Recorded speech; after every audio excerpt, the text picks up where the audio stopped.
రోమీలకు రాసిన పత్రిక 8వ అధ్యాయం 35 నుండి 39 వరకు గల భాగాన్ని మనము ఈ రోజున బ్రీఫ్గా క్లుప్తంగా ధ్యానిస్తాం. ఈ సమయానికి దేవుడు మనకిచ్చినటువంటి సందేశము అదే. మరి వారమంతా నేను ప్రార్థిస్తున్నప్పుడు ఆదివారపు ఆరాధనలో ప్రజలకు నీ సంఘానికి ఏ వర్తమానం ఇవ్వాలి అని దేవుడి సన్నిధిలో కనిపెడుతున్నప్పుడు ప్రభు మరి నాతో మాట్లాడడము అండ్ ఆయన యొక్క వాక్య భాగాలను నా హృదయం మీద పెట్టడము అండ్ వాటిని మీకు అందించామని ఆయన నన్ను ప్రేరేపించడం వలన ప్రతి వారం మనం ఈ రకంగా వాక్య పరిచర్యను పొందుకుంటున్నాం. సో ఈరోజు అంశం ఏంటంటే more than conquerors through Christ. More than conquerors through Christ. క్రీస్తు ద్వారా అత్యధిక విజయము గలవారము. క్రీస్తు ద్వారా అత్యధిక విజయము గలవారము. ఈ రోమా 8వ అధ్యాయము చాలా అద్భుతమైనటువంటి అధ్యాయము, గ్రేట్ చాప్టర్ అన్నమాట. దీన్ని బైబిల్ పండితులు అప్పుడప్పుడు ఈ రకంగా కూడా మరి వర్ణిస్తూ ఉంటారు. ది గ్రేట్ 8 అంటారు. రోమన్స్ 8ని ద గ్రేట్ 8 అని కూడా పిలుస్తారు. ఎందుకంటే దీంట్లో ఎంత అద్భుతమైనటువంటి ఆత్మీయ సత్యము రాయబడిందో దాన్ని మనము ధ్యానపూర్వకంగా తీసుకుంటే మన జీవితంలో మనం రూపాంతరము చెందకుండా ఉండం. రోమా 8:1 ఈ రకంగా ప్రారంభించబడింది. ఇప్పుడు క్రీస్తు యేసునందున్న వారికి ఏ శిక్షా విధియు లేదు. క్రీస్తు నందున్నటువంటి వారు ఇక శిక్షకు గురి కారు, దేవుడి తీర్పులోనికి రారు, దేవుడి చేత శిక్షించబడరు. అండ్ ఈ శిక్ష నిత్య శిక్ష గనుక దానిని దేవుడు క్రీస్తు ద్వారా వారికి తొలగించి వారికి గొప్ప స్వాతంత్రాన్ని, దీవెనకరమైనటువంటి ప్రస్తుతాన్ని, భవిష్యత్తుని ఇచ్చాడు. So there is no condemnation అని రోమా 8ని అపోస్తలుడు ప్రారంభించాడు. అండ్ ఇక్కడ చివర ముగిస్తున్నటువంటి భాగంలో 35 నుండి మనం చూసినటువంటి భాగంలో there is no separation from the love of Christ అని చెప్తున్నాడు. సో క్రీస్తు ప్రేమ నుండి మనల్ని ఎవరు ఏది ఎడబాపదు. So no condemnation and no separation. కనుక ఇది గ్రేట్ 8 చాప్టర్ అని చెప్పడంలో ఏ రకమైనటువంటి సందేహము లేదు. యేసు ప్రభు ద్వారా దేవుడు నిన్ను నన్ను పాపమును క్షమించి ఆత్మను రక్షించి తన బిడ్డగా మార్చుకోవడం చేత, అడాప్ట్ చేసుకోవడం చేత, తన ఆత్మతో నింపడం చేత అత్యంత మరి శ్రేష్టమైనటువంటి ఆశీర్వాదాన్ని దేవుడు మనకి ఇచ్చేసాడు, మన జీవితంలో చేశాడు. అలాంటి దేవుడు మనం ఈ లోకంలో జీవిస్తున్నటువంటి కాలంలో మనము సాగేటువంటి అనేక అనుభవాల గుండా, అవి మంచివి చెడ్డవి ఏ రకమైనటువంటివి అయినా కూడా మనల్ని విడిచిపెడతాడా, లేకపోతే ఆయన ప్రేమ నుండి ఏదైనా సరే మనల్ని ఎడబాసేటట్టు, వేరు చేసేటట్టు, సపరేట్ చేసేటట్టు అనుమతిస్తాడా అన్నప్పుడు అది దేవుడు అనుమతించడు. మనల్ని ఆయన ప్రేమ నుండి ఏది కూడా, క్రీస్తు ప్రేమ నుండి ఏది కూడా వేరు చేయలేదు, సపరేట్ చేయలేదు అనేదే ఈ యొక్క అంశం అన్నమాట. బిషప్ మూర్ అనేటువంటి భక్తుడు మరి ఒక అనుభవాన్ని తన పుస్తకంలో రాశాడు. ఆయన ఒకసారి ఒక చిన్న పిల్లవాడు ఆ ఇంటి దగ్గరలో ఉన్నటువంటి ఒక చిన్న కొలనులో, అంటే ఒక లేక్ వంటిది అది, అక్కడ ఈత కొడుతున్నప్పుడు సడన్గా అతడు బలహీనపరచబడ్డాడు, నీట మునగడం మొదలుపెట్టాడు. ఒకసారి పైకి వచ్చాడు, మరల కిందికి పోయాడు, రెండవసారి పైకి వచ్చాడు, మరల కిందికి పోయాడు. ఇక అతనికి చాత కావట్లేదు, మునిగి చచ్చిపోయే పరిస్థితికి వచ్చాడు. అప్పుడు ఎవరో అకస్మాత్తుగా అనుకోకుండా అతన్ని కింద నుండి పైకి లేవనెత్తుట ద్వారా అతడు నీటి పైకి రాగలిగాడు. ఒక అజానుబహుడు అండ్ ఒక అపరిచితుడు అతన్ని పైకి లేపాడు, ఒడ్డుకు తీసుకుని వచ్చి అక్కడ దించిన తర్వాత ఈ బాబు ఆయనకి చెప్తున్నాడు, thank you very much for saving my life. నా జీవితాన్ని కాపాడినందుకు మీకు మరి నా హృదయపూర్వకంగా కృతజ్ఞత అన్నప్పుడు ఆయన చిరునవ్వుతో, ఆయన పేరు కూడా ఇతనికి చెప్పలేదు కానీ చిరునవ్వుతో ఒక మాట అన్నాడు, నీవెప్పుడు కూడా రక్షించబడుటకు యోగ్యునిగా ఉండు, రక్షించబడుటకు యోగ్యునిగా ఉండు అని చెప్పినప్పుడు ఆ బాబుకి అప్పుడు అర్థం కాలేదు. కానీ చాలా సంవత్సరాలు గడిచిపోయిన తర్వాత ఆ పిల్లవాడే తదనంతరం బిషప్ మూర్గా, దేవుడి సేవకుడిగా మారినప్పుడు ఆయన ఈ యొక్క మాటల్ని ఎప్పుడూ మర్చిపోలేదు. ఎందుకు మర్చిపోలేదు? ఆ పెద్ద ఆయన ఏమని చెప్పాడు? నీవు రక్షించబడుటకు యోగ్యునిగా ఉండు అని చెప్పాడు. కానీ ఇక్కడ దేవునిలో ఉన్నటువంటి దేవుని సేవకుడు ఏం గ్రహించాడు? యేసు క్రీస్తు ద్వారా తండ్రి అయినటువంటి దేవుడు నిన్ను నన్ను ఒకవేళ మనము రక్షించబడినటువంటి వారి జాబితాలోనికి వచ్చి ఉన్నట్లయితే మనలో ఏ యోగ్యత లేకపోయినప్పటికీ కూడా ఆయన మనల్ని వెదికి రక్షించాడు. ఎందుకు వెదికి రక్షించాడు? దేవుడు ప్రేమ అయ్యున్నాడు. అండ్ ప్రేమ దేనిని కూడా నశించుటను చూచి ఊరికే ఉండలేదు. కనుక దేవుడు నిన్ను రక్షించడానికి నీ ద్వారా తన నామాన్ని మహిమపరచుకొని నీకు మేలు చేయడానికి అవకాశాన్ని ఇచ్చాడు. సో ఎప్పుడు మనం వేసుకోవాల్సిన ప్రశ్న ఏంటంటే, am I worth saving? నేను రక్షించబడుటకు యోగ్యుడనా?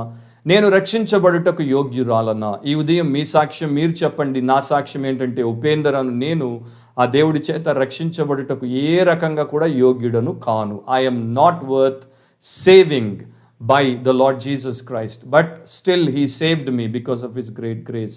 అయినా కూడా ఆయన గొప్ప కృపను బట్టి ఆయన నన్ను రక్షించాడు.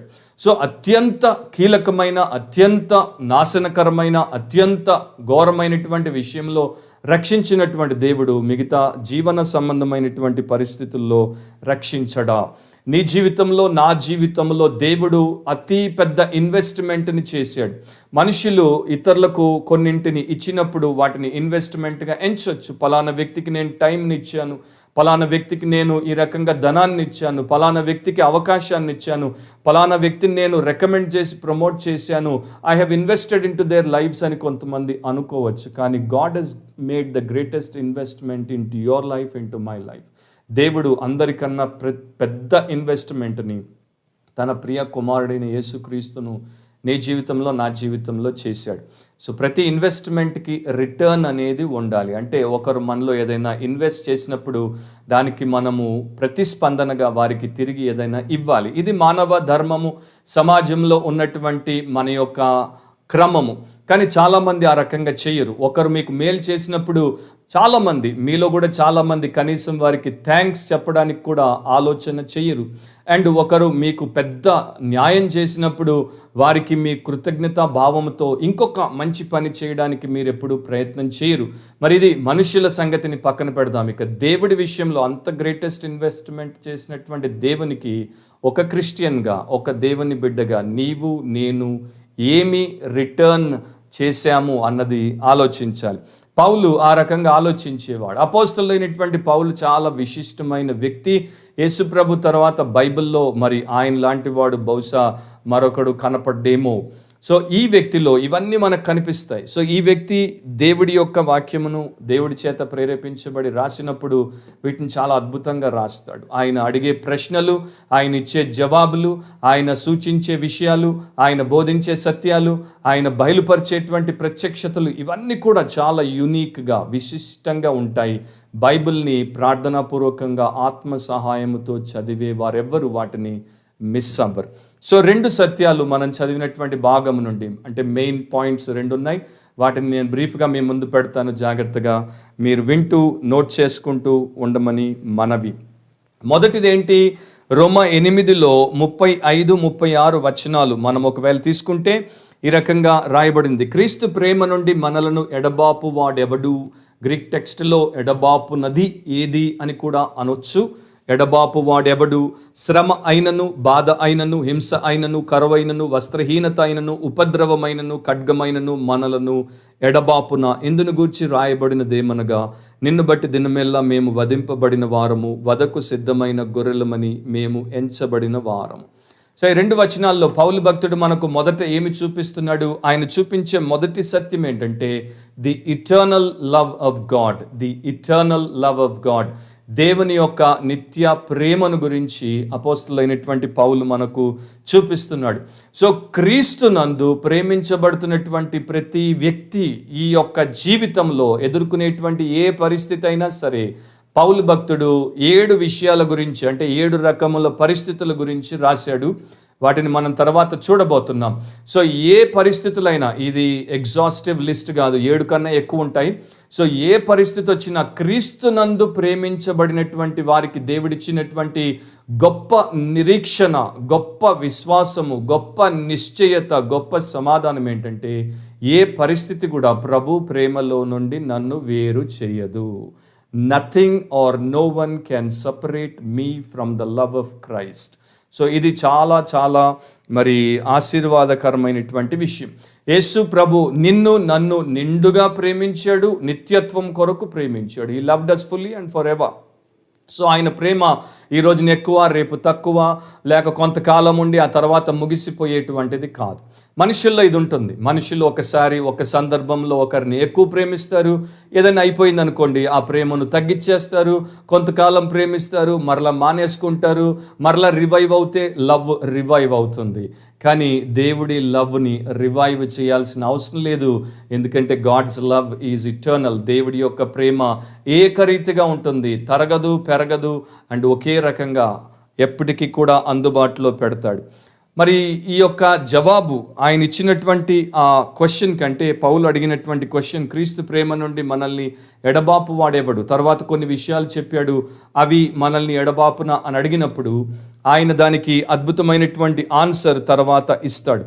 అయితే మనిషి తన జీవితంలో తాను ఆశించిన రీతిలో, అనుకున్న రీతిలో కాకుండా మరో రకమైనటువంటి పరిస్థితుల్లోనికి నెట్టివేయబడినప్పుడు, వాటి గుండా పోవాల్సి వచ్చినప్పుడు వెంటనే ప్రశ్నలు ప్రారంభిస్తాడు. అందరూ పౌలులాగా ప్రశ్నలు అడగరు. వారికి ఉన్న బుద్ధిని బట్టి, వారికి ఉన్న అవగాహనను బట్టి, వారిలో ఉన్నటువంటి స్వంత ప్రేమను బట్టి వారు ప్రశ్నలు అడుగుతారు. దేవుడి వాక్యము మనకు ఎందుకు అవసరము అంటే, మనము దైవికంగా ఆలోచించడానికి, దైవికమైన రీతిలో ప్రశ్నలు అడగడానికి దేవుడి వాక్యం ఒక్కటే సహాయపడుతుంది. వేరేది ఏది సహాయపడదు. మన జీవితంలో మనం అన్నిటికన్నా ఎక్కువగా నేర్చుకోవాల్సింది ఏంటి అంటే దేవుడి వాక్యాన్ని, దేవుడి మనస్సును కలిగి ఉన్నప్పుడే పౌలు లాంటి ప్రశ్నలు అడగడానికి మనకు చాతనవుతుంది. సో ఆయన వేసినటువంటి ప్రశ్నల్లో మనం ఏం చూస్తున్నాం? మనిషికి సమస్య వచ్చినప్పుడు వారు వెంటనే సందేహంలో పడిపోతారు, సంకోచంలో పడిపోతారు. వారు అనుకుంటారు, దేవుడు నన్ను ఇంకా ప్రేమిస్తున్నాడా? ఒకవేళ దేవుడు నన్ను ప్రేమిస్తుంటే ఇలాంటి పరిస్థితుల గుండా నన్ను ఎందుకు తీసుకుపోతున్నాడు? దేవుడు నాకు పరమ తండ్రి కదా, దేవుడు నా రక్షకుడు కదా, దేవుడు నా సహాయకుడు కదా, దేవుడు నాకు పోషకుడు కదా, నాకెందుకు ఈ సమయంలో ఈ దుస్థితిని తెచ్చాడు? దేవుడు ప్రేమ కదా, నన్నెందుకు ఇలా బాధలకు అప్పగించాడు అని రకరకాల non biblical questions or unbiblical questions, అంటే బైబిలేతర లేక బైబిల్ విరోధమైనటువంటి ప్రశ్నలు అడుగుతారు. సో పౌలు చెప్తున్నాడు, ఎవ్వరు కూడా ఏది కూడా మనల్ని క్రీస్తు ప్రేమ నుండి ఎడబాపదు. ఇక్కడ ఎడబాపదు అనేది, లేకపోతే ఎడబాపు వాడేవాడు తెలుగులో సపరేట్ అని ఇంగ్లీష్లో ఉంటుంది. గ్రీక్ టెక్స్టమెంట్లో, న్యూ టెస్టమెంట్లో ఈ యొక్క పదము వేరువేరుగా వాడబడింది. ఫర్ ఎగ్జాంపుల్, మీరు అపోస్తలుల కార్యములు 13వ అధ్యాయం ఒక్కసారి తిప్పితే యాక్ట్స్ 13:2లో అక్కడ వాడబడినటువంటి పదము వేరుగా వాడబడినటువంటి పదం. అక్కడ ఏమనుంది? ఈ రకంగా పరిశుద్ధాత్ముడు చెప్పాడు, నేను బర్నబాను సౌలును పిలిచిన పని కొరకు వారిని నాకు ప్రత్యేకపరచుడని వారితో చెప్పాను. సెపరేట్ అని ఇంగ్లీష్లో ఉంటుంది, ప్రత్యేకపరచు అని లేక పరచుడని అక్కడ పరిశుద్ధాత్ముడు చెప్పాడు. గ్రీకులో ఆ యొక్క పదం ఏంటంటే అఫారిడ్జో. అఫారిడ్జో అంటే సెట్ అపార్ట్, వారిని నా పని కొరకు ప్రత్యేకంగా ఎత్తిపెట్టండి, వేరు చేయండి. కానీ రోమా 8లో అపోస్తలులైనటువంటి పౌలు 35లో వాడినటువంటి మాట ఆ మాట కాదు. ఆయన ఇక్కడ వాడినటువంటి గ్రీకు మాట ఏంటంటే కొరిడ్జో. కొరిడ్జో అంటే ఇంగ్లీష్లో అది సపరేట్, ఇది సపరేట్, అది వేరు చేయబట్ట, ఇది వేరు చేయబట్ట, కానీ వ్యత్యాసంతో కూడిన అర్థాన్ని, భావాన్ని కలిగినటువంటి మాటలు. సో రోమన్స్ 8లో కొరిడ్జో అన్నటువంటి మాటకు ఆయన ఇచ్చిన అర్థం, లేకపోతే అర్థం ఏంటంటే, నాకు ప్రభు యొక్క ప్రేమకు మధ్యలో అసలు ఏదైనా స్పేస్ లేక సపరేట్ చేసేటువంటి డివిజన్ ఉండగలదా? నన్ను ఆయన ప్రేమ నుండి ఏదైనా దూరము చేయగలదా? అక్కడ ప్రత్యేకించుట, కానీ ఇక్కడ దూరము చేయుట. ఏదైనా దూరము చేయగలదా? ఏది దూరము చేయలేదు. దేవుడి ప్రేమ నిన్ను చేరినంతగా ఏది నిన్ను చేరదు. అండ్ ఎన్నటికీ ఏది కూడా దేవుని ప్రేమ నుండి నిన్ను దూరము చేయలేదు. సో ఇంగ్లీష్లో చెప్పాలంటే, can anyone put a distance or space between Christ's love and us? ఎవరైనా సరే క్రీస్తు ప్రేమకు మనకు మధ్యలో ఆ యొక్క డిస్టెన్స్ని లేకపోతే స్పేస్ని క్రియేట్ చేసి మనల్ని దూరము చేయగలరా? ఇంపాసిబుల్. అది ఎప్పటికీ జరగదు. ఎందుకంటే Christ's love for us is inseparable. క్రీస్తు మన పట్ల కలిగిన ప్రేమను ఎవరు కూడా వేరు చేయలేరు. సో 7 విషయాల గురించి అపోస్తలులైనటువంటి పౌలు ఇక్కడ రాశాడు. ఇవి మనల్ని దేవుడి ప్రేమ నుండి వేరు చేయలేవు అని చెప్తున్నాడు. ఇవి ఏంటో మనం ఒక్కొక్కటి చూసుకుంటూ వెళ్దాము. మొదట ఆయన యొక్క లిస్ట్ ప్రారంభంలో శ్రమ అయినను అని రాశాడు. తెలుగులో శ్రమ అనుంది, ఇంగ్లీష్లో ట్రిబ్యులేషన్, కొన్ని వర్షన్స్లో ట్రబుల్ అని ఉంటుంది. కానీ వాడబడిన పదానికి రియల్ లిటరల్ మీనింగ్ ఏంటంటే ట్రిబ్యులేషన్. ఇది పాత ఆంగ్ల పదం. ట్రిబ్యులేషన్ అంటే బలమైనటువంటి ఒత్తిడి, స్ట్రాంగ్ ఎక్స్టర్నల్ ప్రెషర్, పైనుండి బలమైన ఒత్తిడి మన మీద ఉండుట. పురాతన దినాల్లో వారు ఈ యొక్క ధాన్యాన్ని తీసుకొని దాన్ని శుద్ధి చేసేటప్పుడు దానిపైన ఉన్న పొట్టును ఎగరగొట్టడానికి, దానిలో ఉన్న వ్యర్థాన్ని తొలగించడానికి, అసలు పదార్థాన్ని వారి యొక్క కొట్లలో కూర్చుకోవడానికి ఒక బలమైనటువంటి వస్తువును దాని మీద దొర్లించేవారు. దీన్ని థ్రెషింగ్ స్లెడ్జ్ అంటారు. సో ఈ బలమైన వస్తువు దాని మీద పడగానే ధాన్యము పిగిలి ఆ పొట్టు వేరైపోతుంది, వ్యర్థం వేరైపోతుంది, పదార్థము వేరైపోతుంది. సో ఒత్తిడికి, ప్రెషర్కి గురైనప్పుడు వారికి కావాల్సింది బయటకు వస్తుంది. దేవుడు కూడా తన బిడ్డల జీవితాలలో అప్పుడప్పుడు ఆయన యొక్క ప్రణాళికను బట్టి ఇలాంటి ఎక్స్టర్నల్ ప్రెషర్కి వారిని గురి చేస్తాడు. మరి యొక్క పైనుండి భక్తుల మీద, దేవుని ప్రజల మీద, విశ్వాసుల మీద, సంఘం మీద ఒత్తిడి వచ్చి పడినప్పుడు ఏం జరుగుతుంది బ్రదర్? హాని జరుగుతుందా, మేలు జరుగుతుందా అన్న ప్రశ్నకు చక్కని ఆన్సర్ ఆల్రెడీ నేను చెప్పేశాను. అదేంటంటే మనలో ఉన్నటువంటి పొట్టు, మనలో ఉన్నటువంటి వ్యర్థములను దేవుడు ఆ ప్రెషర్ ద్వారా తొలగిస్తాడు. మనల్ని తనకు కావలసినటువంటి అసలైనటువంటి పదార్థముగా బయటికి తీసుకుని వస్తాడు. సో ట్రిబ్యులేషన్ అనేది సెయింట్ లైఫ్లో చాలా అవసరం. ఈ ట్రిబ్యులేషన్ని దేవుడు ఆయన చిత్త ప్రకారం ఎప్పుడు ఎవరికి ఎంత అనుమతించాలో అంత అనుమతిస్తాడు. మీ జీవితంలో కూడా మీరు ఈ పాటికి ప్రభుతో నడుస్తూ వస్తే ఈ అనుభవాన్ని తప్పకుండా కలిగే ఉంటారు. కొన్ని సందర్భాల్లో ఇది బయట నుండి మనకు మరి వచ్చేటువంటి ఒక సమస్యగా ఉండొచ్చు, లేకపోతే ఇది ఒక ఆర్థిక ఇబ్బందికరమైనటువంటి పరిస్థితిగా ఉండొచ్చు, అనారోగ్యముగా ఉండవచ్చు, లేకపోతే మన ప్రియులకు మనకు మధ్యలో అపార్థం ద్వారా అగాధం ఏర్పడి దాని ఒత్తిడి కింద మనం నలుగుతూ ఉండొచ్చు, మరొకటి అయి ఉండొచ్చు. ఆర్ మీ యొక్క కుటుంబంలో ప్రియమైనటువంటి వ్యక్తిని కోల్పోవుట అయి ఉండవచ్చు. ఈ ఎక్స్టర్నల్ ప్రెషర్కి తప్పకుండా విశ్వాసులు గురవుతారు. కానీ దానిలో వారికి దేవుడు మేలు చేస్తున్నాడు, వారిని ఆయన కలిగి ఉంటాడు, అంటే సస్టైన్ చేస్తాడు. ఎంత సివియర్గా ట్రిబ్యులేషన్ వచ్చినా కూడా అది మనల్ని క్రైస్ట్ యొక్క లవ్ నుండి సపరేట్ చేయదు. దాన్ని మీ మైండ్లో మీరు ఫిక్స్ చేసుకోండి. ఒక పెయింటింగ్, ఆ పెయింటింగ్ యొక్క పేరు ఏంటంటే love and life. Love and life, Prema and జీవితము ఆర్ జీవము. సో ఆ పెయింటింగ్లో చిత్రకారుడు చాలా అద్భుతంగా ఒక సత్యాన్ని పోర్ట్రే చేశాడు, దాన్ని చూపించాడు. లైఫ్ అనేది ఒక స్త్రీ రూపంలో కనపడుతుంది. అంటే జీవము ఒక స్త్రీ రూపంలో కనపడుతుంది, బలహీనంగా కనపడుతుంది, ముఖం మీద భయము అలుముకుని నెమ్మది లేని స్థితిలో కనపడుతుంది, ఎక్కడో తల పైకెత్తి దూరంగా ఉన్నటువంటి పరిస్థితి, అంటే భవిష్యత్ ఎట్లా ఉంటుందో అన్న ఆందోళనతో మరి అపరిపక్వతతో కనబడుతుంది అనమాట. అలా బిక్కుబిక్కుమంటూ జీవము అనేది ఒక స్త్రీ ఆకారంలో కనపడుతున్నప్పుడు ఆయన పక్కనే ప్రేమ, లేకపోతే ఇమార్టల్ లవ్, అంటే మరి శాశ్వతమైనటువంటి, అంతము లేనటువంటి, మరణించినటువంటి ప్రేమను గీశాడు. ఈ ప్రేమను చాలా బలమైనటువంటి వ్యక్తిగా, మరి ప్రతి ఒక్కరికి సహాయం చేసేటువంటి వ్యక్తిగా గీశాడు. ఈ జీవము బలహీనమైనటువంటి స్త్రీగా బిక్కుబిక్కుమంటూ ఉంటే ఈ బలమైనటువంటి ప్రేమ దాన్ని పట్టుకొని ఆదరించి, దానికి దారి చూపి, దాన్ని నెమ్మదిగా ముందుకు నిరీక్షణతో నడిపించే ప్రయత్నము చేయుటను ఆయన ఆ యొక్క పిక్చర్లో పోర్ట్రేట్ చేశాడు. దీన్ని నేను చదివినప్పుడు నాకు అనిపించింది, అదే కదా యేసు ప్రభు మనకు చేసింది, అదే కదా దేవుడు క్రీస్తు నందు మనందరి పక్షాన నిలబడి చేస్తున్నది. ఏంటి? Love encourages life. ప్రేమ జీవితాన్ని ప్రోత్సహిస్తుంది. Love empowers life. ప్రేమ జీవితాన్ని పటిష్టపరుస్తుంది.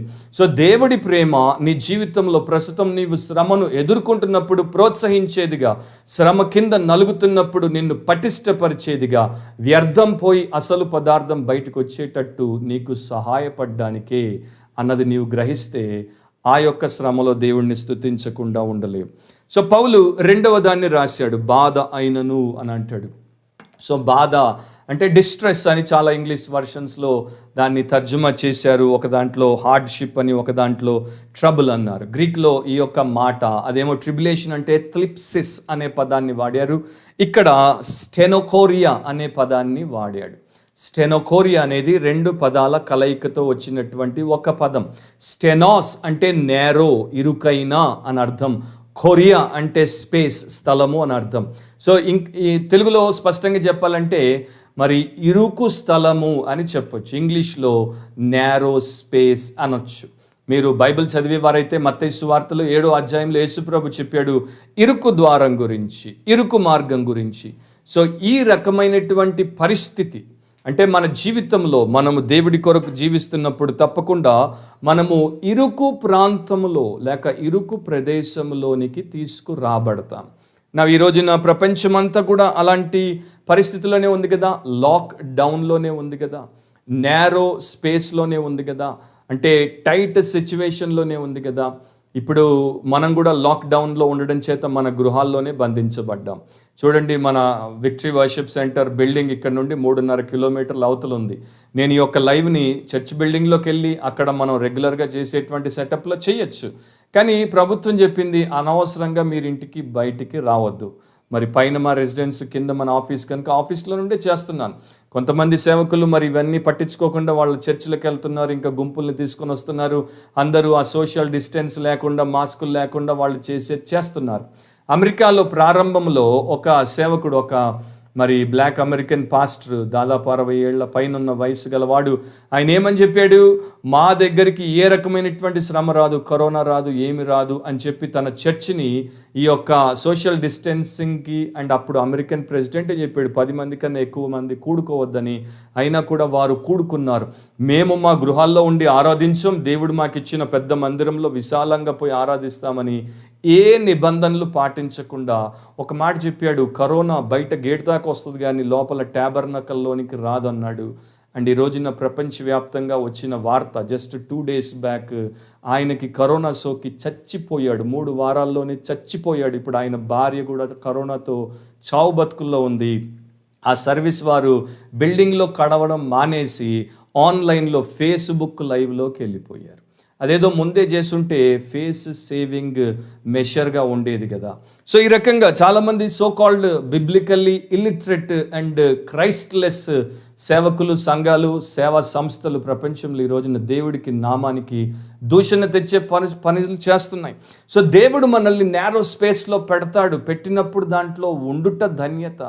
ఇప్పుడు మీరు అప్పుడప్పుడు వింటూనే ఉంటారు, బ్రదర్ ఎట్లా ఉంది మీ ఫైనాన్షియల్ పొజిషన్ అంటే చాలా టైట్గా ఉంది. నాకు మొన్నే ఒకరు SMS పంపారు, 50% శాలరీ వచ్చింది. సో వాళ్ళకి ఇప్పుడు టైట్గానే ఉంటుంది. కొంతమందికి ఉద్యోగాలు పోయాయి, టైట్గా ఉంది. బిజినెస్ ఎట్లా ఉంది బ్రదర్, బొత్తిగా లేదు, టైట్గా ఉంది. రిలేషన్షిప్స్ ఎట్లా ఉన్నాయి బ్రదర్, స్ట్రెయిన్డ్, టైట్గా ఉన్నాయి. మరి యొక్క కంట్రీ ఎట్లా ఉంది బ్రదర్, మొత్తం అంతా లాక్డౌన్, టైట్గా ఉంది. సో సమ్టైమ్స్ మనం పిచ్చి పనులు చేసి బుద్ధిహీనంగా ప్రవర్తించి మనల్ని టైట్ సిచ్యువేషన్స్లో వేసుకుంటాం. కానీ మనం దేవుడి వాక్య ప్రకారం నడుస్తున్నప్పుడు దేవుడు మనల్ని టైట్ సిచ్యువేషన్లోకి తీసుకుని వస్తే, నేరో ప్లేస్లోనికి తీసుకుని వస్తే, మనం కీర్తన 4 గుర్తుపెట్టుకోవాలి. ఇరుకులో విశాలత కలుగజేయువాడు ఆయనే. కనుక ఆయన్ని స్తుతించి మనం ముందుకు సాగిపోయేటువంటి వారముగా ఉండాలి. సో పౌలు అంటాడు, శాలరీ టైట్ అయినా, బిజినెస్ టైట్ అయినా, టైం లేదు బ్రదర్ అంటుంటారు, చాలా టైట్గా ఉంది బ్రదర్, చర్చ్ మీటింగ్కి నేను టైంకి రాలేను, టైట్గా ఉంది. ఇప్పుడు చూడండి, హాయిగా లూజ్గా ఉన్నారు కదా, వారం అంతా ఎప్పుడు సంఘ కార్యక్రమం ఆన్లైన్లో వస్తుందా అని ఎదురు చూస్తున్నారు కదా. సో ఈ రకంగా లైఫ్ టైట్గా ఉండుట ద్వారా కూడా దేవుడు మనకు ఒక మేలు చేస్తాడు. 3వ దాంట్లోనికి మీరు వచ్చేస్తే, హింస అయినను అన్నాడు. హింస అంటే పర్సిక్యూషన్. క్రీస్తునందు విశ్వాసములో ఉన్నటువంటి ప్రతి ఒక్కరూ తప్పకుండా హింసించబడతారు. సద్భక్తితో బ్రతుకు ప్రతి ఒక్కరూ హింసించబడతారని ఇదే పౌలు తిమోతికి 2వ తిమోతి 3లో రాశాడు. అండ్ చాలామంది భక్తులు మనకన్నా ముందు బ్రతికిన వారు అనేక రకాలుగా వారు దేవుణ్ణి ప్రేమించుటను బట్టి, దేవుడు వారిని ప్రేమించుటను బట్టి, ఆ విశ్వాసము కొరకు వారు దేవుడి మాటకు విధేయత చూపుటను బట్టి హింసించబడ్డారు. వారిని నానా రకాలుగా హింసించి చంపారు. దాని గురించి మనం గతంలో కూడా తెలుసుకుంటూ వచ్చాం.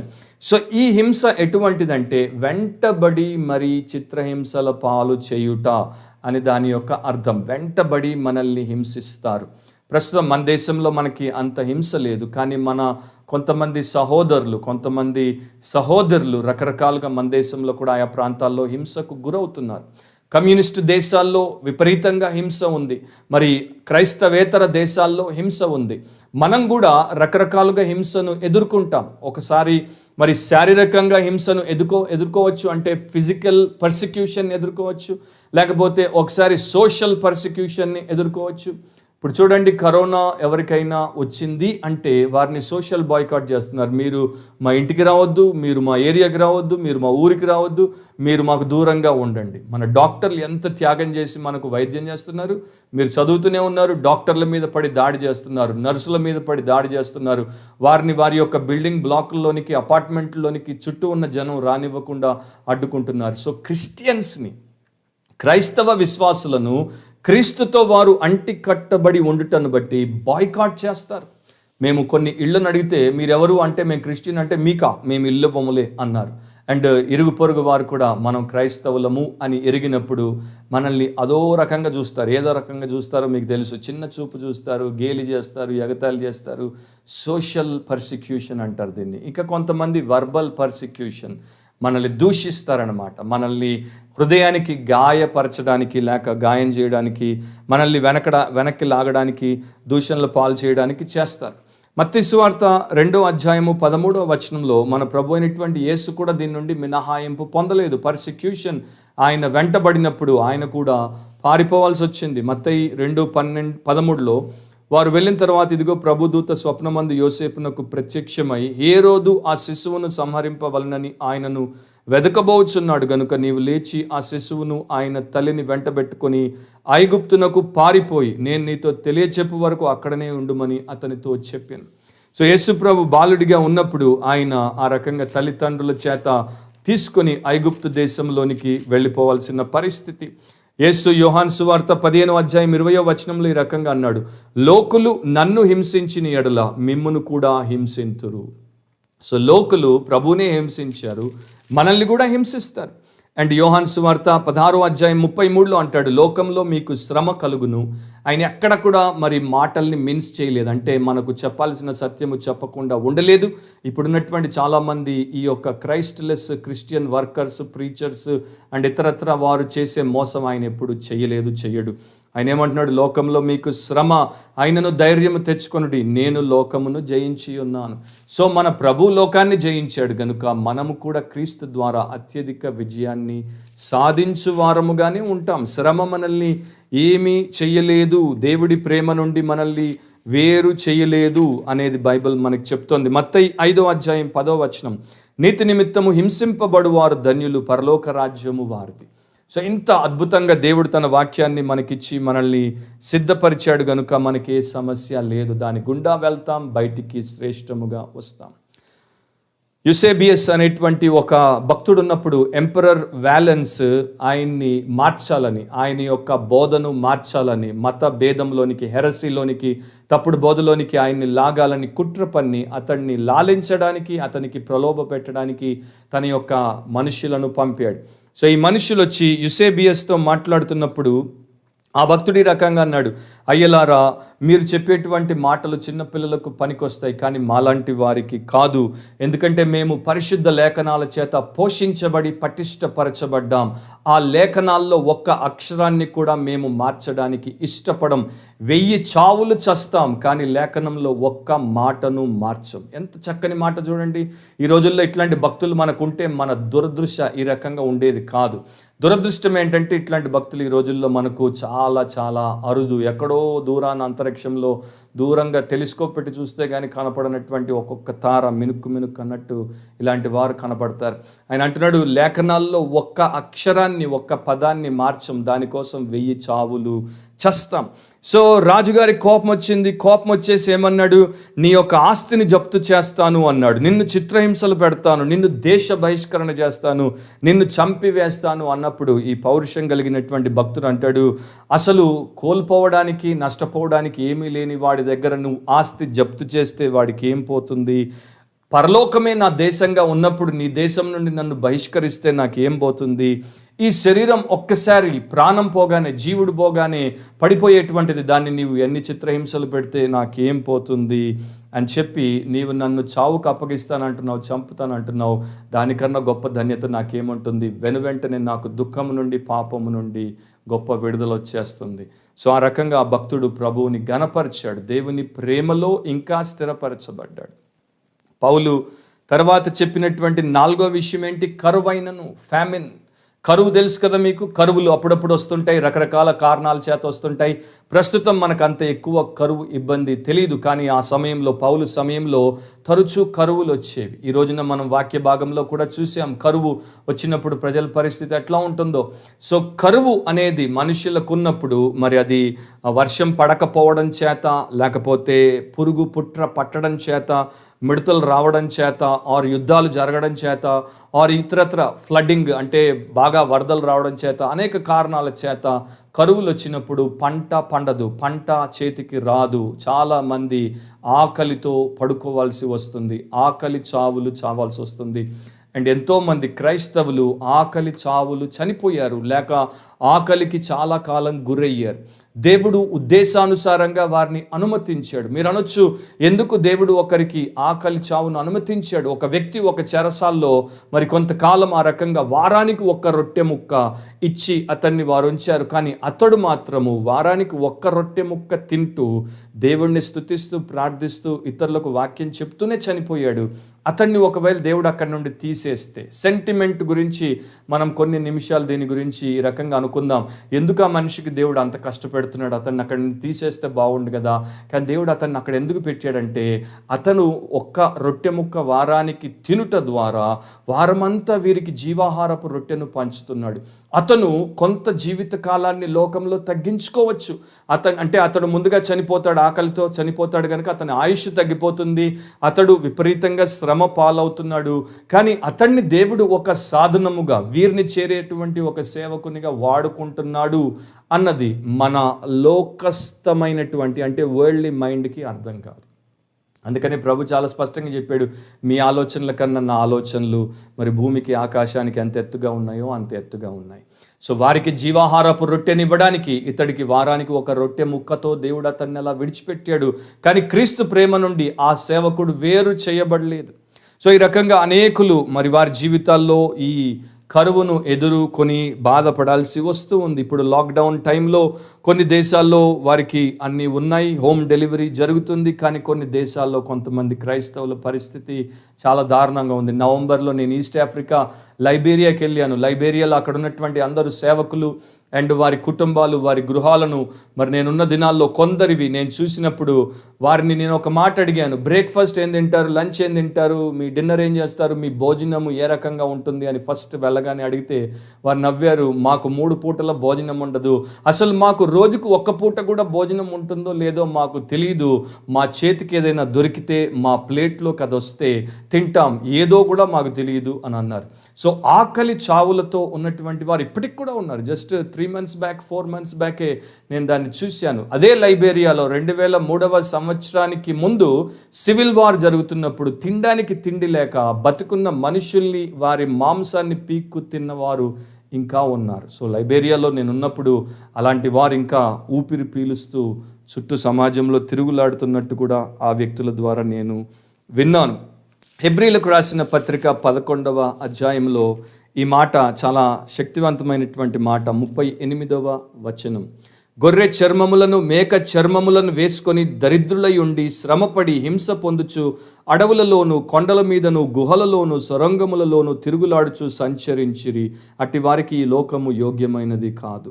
ఇప్పుడు మీరు ఆలోచించండి, వాళ్ళు ఆ రకంగా పారిపోతున్నప్పుడు అడవుల గుండా, కొండల గుండా, గుహల్లో, సొరంగాల్లో, రకరకాల పరిస్థితుల్లో ఉన్నప్పుడు టైమ్లీ మీల్స్ వారికి ఎక్కడ ఉంటాయి? 8 AM బ్రేక్ఫాస్ట్ ఎక్కడ ఉంటుంది? 12 PM లంచ్ ఎక్కడ ఉంటుంది? 8 PM డిన్నర్ ఎక్కడ ఉంటుంది? 4 PM స్నాక్ ఎక్కడ ఉంటుంది? 5 PM కాఫీ ఎక్కడ ఉంటుంది? And morning bed, what ever dead issue, dead thing ఎక్కడ ఉంటుంది? ఉండదు. సో ఇలాంటి పరిస్థితుల్లో కూడా వారు ప్రభు కొరకు నమ్మకంగా ఉన్నారు. మీరు పౌలు జీవితాన్ని చదవండి, తరచూ ఆయన ఉపవాసాల్లో ఉండాల్సి వచ్చింది. ఎందుకని? ఉపవాసాలు చేశాడు, తినడానికి లేక. సో ఈ పరిస్థితుల్లో ఉన్నా కూడా ఏం పర్వాలేదు, దేవుడి ప్రేమ నుండి ఆ పరిస్థితి వేరు చేయదు అంటున్నాడు. వస్త్రహీనత అయినను, 5వది అంటే నేకెడ్నెస్, సరిగ్గా వేసుకోవడానికి వస్త్రాలు లేవు. ఈ రోజున ఒక్కసారి నా ప్రియ సహోదరి సహోదరులారా, మీలో కొంతమంది వేసుకోవడానికి వస్త్రాలు లేకుండా వేసుకున్న దాన్నే వారానికి 3 సార్లు 4 సార్లు 5 సార్లు వేసుకుంటూ బాధపడుతూ ఉంటారు. దాన్ని బట్టి దేవుడికి స్తోత్రం, మీకున్న స్తోమతలో మీరు ఉంటున్నారు. కానీ కొంతమంది 365 రోజుల్లో వేసింది మరొకసారి వేసుకోకుండా వార్డ్రోబుల నిండా వస్త్రాలు పెట్టుకుంటుంటారు. మరి వారిని దేవుడు ఏ రకంగా చూస్తాడు, వారిని దేవుడు రేపు ఏమంటాడు అన్నది కూడా వేసుకోవాల్సినటువంటి ప్రశ్న. నాకు అప్పుడప్పుడు బాధ అవుతుంటుంది, నాకు ఇన్ని టైలు కొనిచ్చారు, లేకపోతే నేను కూడా కొనుక్కున్నాను, నాకు నిజంగా ఇన్ని టైలు ఇన్ని కలర్లు అవసరమా అని. కానీ ఇప్పుడు ఇంట్లో ఉన్నాయి కనుక వాడలేక వాడుతున్నాను. అఫ్కోర్స్ కొంతమంది వేరే సేవకులకు కూడా ఇచ్చేస్తూ ఉంటాను. సో అది మనము నిండుగా ఉన్నప్పుడు మనకు అర్థం కాదు. యాకోబు పత్రికలో మీరు ఒక్కసారి చదవండి. యాకోబు 2వ అధ్యాయము, క్రియలు లేని విశ్వాసం వ్యర్థం అన్నప్పుడు ఆయన ఈ రకంగా ఒక ఎగ్జాంపుల్ని ఇచ్చాడు. 2వ అధ్యాయంలో 15వ వచనాన్ని చదువుతున్నాను. సహోదరుడైనను సహోదరి అయినను దిగంబరులై ఆనాటికి భోజనము లేక ఉన్నప్పుడు. సో ఒక బ్రదర్ కానీ ఒక సిస్టర్ కానీ మరి ఆహారం లేకుండా, నేకెడ్గా, వస్త్రాలు లేకుండా ఉన్నప్పుడు మీరు వారికి ఆహారము వస్త్రం ఇవ్వకుండా క్షేమంగా వెళ్ళండి, చలి కాచుకోండి అంటే మీ విశ్వాసం వ్యర్థము మృతము అని భక్తుడు రాశాడు. సో ఇలాంటి పరిస్థితులు చాలామంది ఉన్నారు. వస్త్రహీనులుగా చాలామంది ఉన్నారు. వస్త్రహీనుల్ని చేసి ప్రభు కొరకు వారిని హింసించినప్పుడు వారు వస్త్రాల కోసం ఏడవలేదు, వారి దేవుడి కోసం సంతోషించారు. 6వది డేంజర్ గురించి మాట్లాడాడు. డేంజర్ అక్కడ మీరు చూస్తే ఉపద్రవమైనను అని ఉంది. ఉపద్రవం అంటే ప్రమాదకరమైనటువంటి పరిస్థితి. ఇంగ్లీష్లో పెరిల్ అని లేకపోతే డేంజర్ అని ఉంటుంది. సో దేవుడి కొరకు మనము ఆయా సమయాల్లో we will be expose to every kind of danger. ప్రతి విధమైనటువంటి ప్రమాదానికి గురవుతాం. ప్రయాణాల్లో ప్రమాదాలు ఉండొచ్చు, లేకపోతే కొంతమంది మరి దురహంకారులు, మత ఛాందస్సులు, క్రైస్తవ వ్యతిరేకులు, శత్రువుల ద్వారా ప్రమాదాలు ఉండొచ్చు, లేక ఇతరత్ర ప్రమాదాలు ఉండొచ్చు. రకరకాల ప్రమాదాల గుండా క్రైస్తవులు తీసుకువెళ్ళబడతారు. అలాంటప్పుడు దేవుడు వారి యొక్క జీవితాలను తన ప్రేమ చేత బలోపేతం చేస్తాడు. నాకు ఇష్టమైన భాగము అపోస్తులైన పౌలు తన వ్యక్తిగత శ్రమల గురించి రాసిన భాగం 2 కొరింథీ 11వ అధ్యాయము 26వ వచనం. 2 Corinthians 11:26. ఒకే ఒక వచనంలో 8 times ఆ మాట వాడాడు. 8 సార్లు ఆ మాట వాడాడు. జాగ్రత్తగా వినండి. అనేక పర్యాయములు ప్రయాణములలోను, నదుల వలనైన ఆపదల్లోను, దొంగల వలనైన ఆపదల్లోను, నా స్వజనుల వలనైన ఆపదల్లోను, అన్యజనుల వలనైన ఆపదల్లోను, పట్టణములో ఆపదల్లోను, అరణ్యములో ఆపదల్లోను, సముద్రములో ఆపదల్లోను, కపట సహోదరుల వలని ఆపదల్లోనూ ఉంటుంది. ఆపద అదే ఉపద్రవం, అదే ప్రమాదం. సో ఎన్ని రకాల ఉపద్రవాల్లో ఒక విశ్వాసి, ఒక అపోస్తలుడు ఉండగలడో, ఉన్నాడో, మనము పడగలమో ఆయన మనకి చూపిస్తున్నాడు.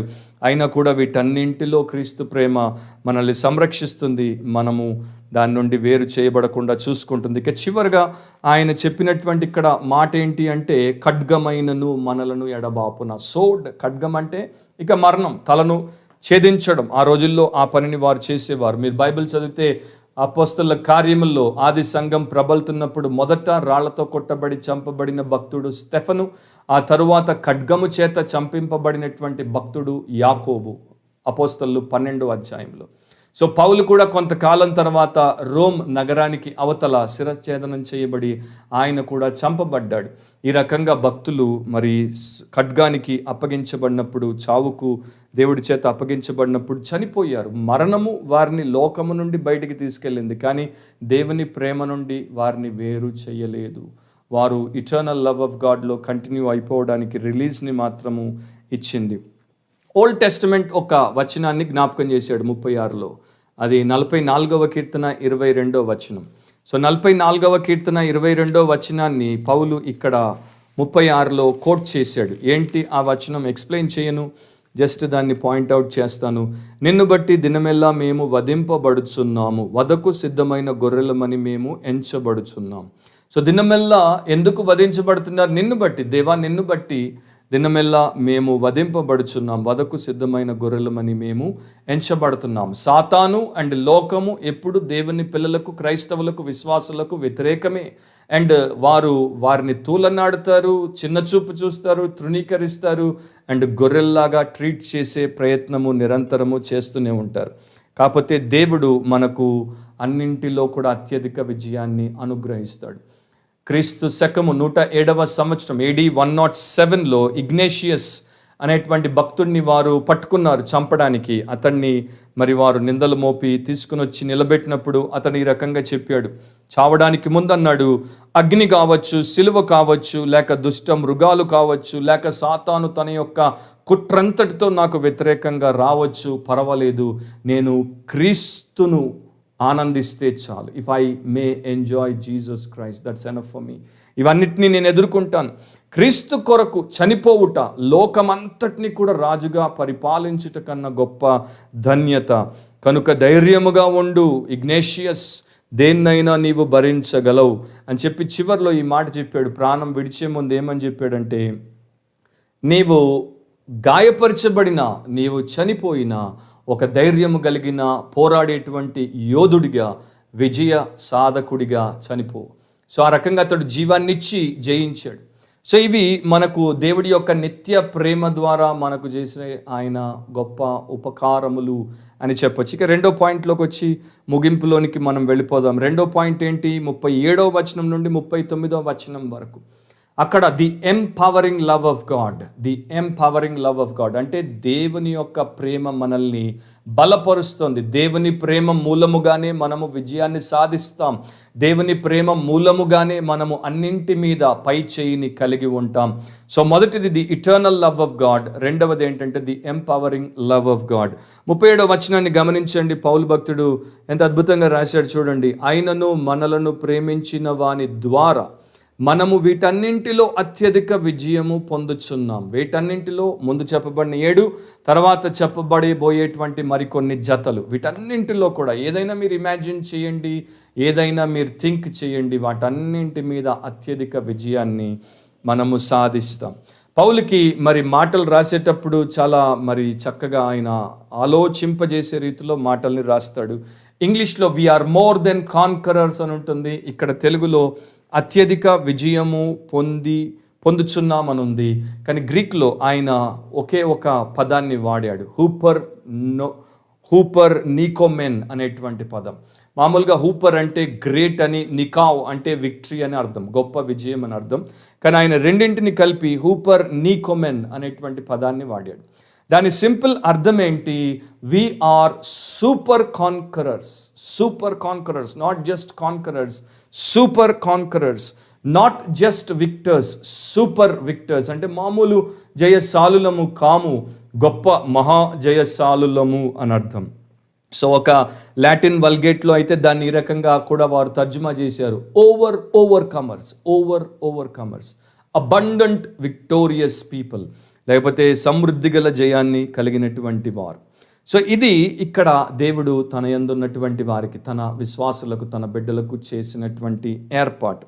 ఈ యొక్క అత్యధిక విజయాన్ని ఎక్కడి నుండి మనం పొందుకుంటున్నాం? చక్కని మాట రాశాడు, మనలను ప్రేమించిన వాని ద్వారా మనం వీటన్నింటిలో అత్యధిక విజయమును పొందుచున్నాము. So through him that loved us we are more than conquerors. Jesus loved us. దేవుడు యేసు ద్వారా, లేక యేసు మనల్ని ప్రేమించాడు కనుక ఆయన ద్వారా మనము సమస్తమును చేయగలం. సో రహస్యం అనేది ఎక్కడుందంటే దీంట్లో ఉంది.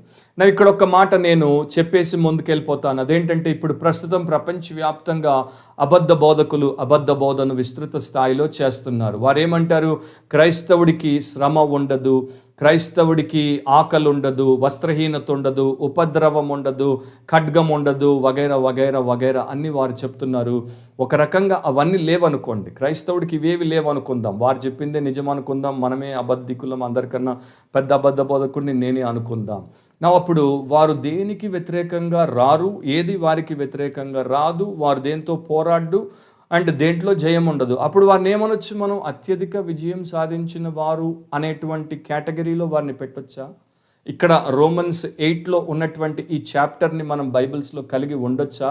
లేకపోతే దీన్ని మనం డిలీట్ చేసేయచ్చా? చైనీస్ ప్రెసిడెంట్ సిసిపి పెద్ద ఆయన బైబిల్ని కూడా ఎడిట్ చేయిస్తున్నాడు. చైనాలో ప్రింట్ అయ్యేటువంటి బైబిల్స్ కమ్యూనిస్ట్ పార్టీకి వ్యతిరేకంగా ఏ తలంపు, ఏ కాన్సెప్ట్, ఏ ఐడియా, ఏ మరి వర్డ్ ఉన్నా కూడా దాన్ని డిలీట్ చేసి ఎడిట్ చేపిస్తున్నాడు. ఆల్రెడీ రైట్ నౌ అది జరుగుతోంది. సో అలా మనం కూడా బైబిల్ని డిలీట్ చేసేద్దామా? బైబిల్లో దేవుడు చెప్పింది నమ్ముదామా, లేకపోతే పక్కన చుట్టూ ఉన్నటువంటి అబద్ధికులు చెప్పేటువంటి మాట నమ్ముదామా?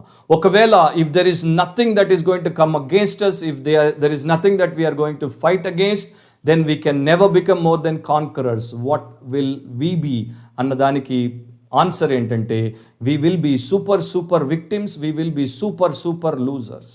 మనము మహా బలి పశువులముగా మహా ఓడిపోయినటువంటి వారంగా మిగులుతాం.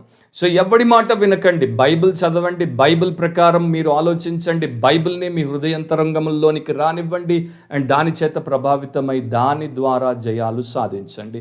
శ్రమ తప్పకుండా వస్తుంది. పౌలుకు వచ్చింది, పేతురుకు వచ్చింది, యోహానుకు వచ్చింది, యేసుకు వచ్చింది, 2000 సంవత్సరాలుగా ప్రపంచంలో ఉన్నటువంటి విశ్వాసులకు వచ్చింది, నీకు వస్తుంది, నాకు వచ్చింది. అండ్ ప్రస్తుతం మనం అలాంటి ఒక పరిస్థితి గుండా వెళ్తున్నాం. వీటన్నింటిలో దేవుడు మనకు అత్యధిక విజయాన్ని ఇస్తాడు. క్రీస్తు మనల్ని ప్రేమించాడు కనుక.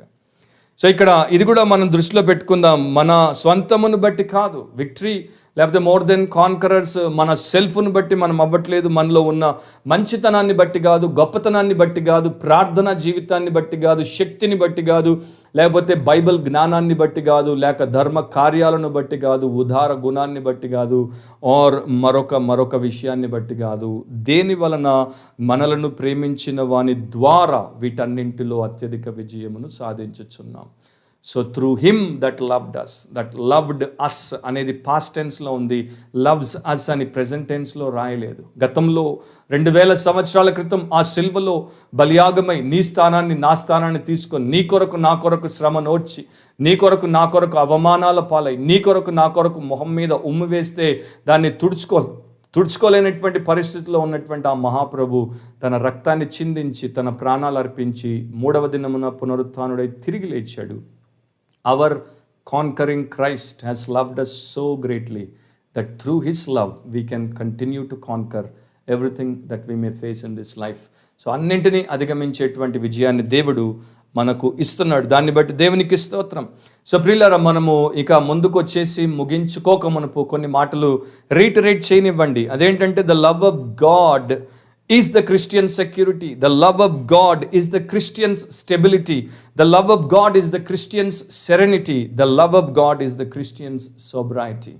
అంటే దేవుని ప్రేమే క్రైస్తవుని యొక్క సంరక్షణ, దేవుని ప్రేమే క్రైస్తవుని యొక్క స్థిరత్వం, దేవుని ప్రేమే క్రైస్తవునికి సమాధానం, దేవుని ప్రేమే క్రైస్తవునికి స్వస్థ బుద్ధినిస్తుంది. కనుక దేవుడికి స్తోత్రం, హల్లెలూయా అని చెప్పడంలో ఏమి సంకోచించకండి. ఇక్కడ 8వ అధ్యాయం గతంలో మీరు అంటే ముందు భాగాన్ని మీరు చూసుకుంటే, పరిశుద్ధాత్ముడు భూమి మీద మన కొరకు విజ్ఞాపన చేస్తున్నాడు. మన ప్రభు అయిన యేసు పరలోకంలో తండ్రి దగ్గర మన కొరకు విజ్ఞాపన చేస్తున్నాడు. దేవుని ప్రేమ మనల్ని సంరక్షిస్తోంది. పరిశుద్ధాత్ముడు విజ్ఞాపన చేస్తున్నాడు, ప్రభు అయిన యేసు విజ్ఞాపన చేస్తున్నాడు. అండ్ యేసు ఎలాంటి వాడు? 31 నుండి 34 వరకు మీరు తర్వాత చదువుకోండి.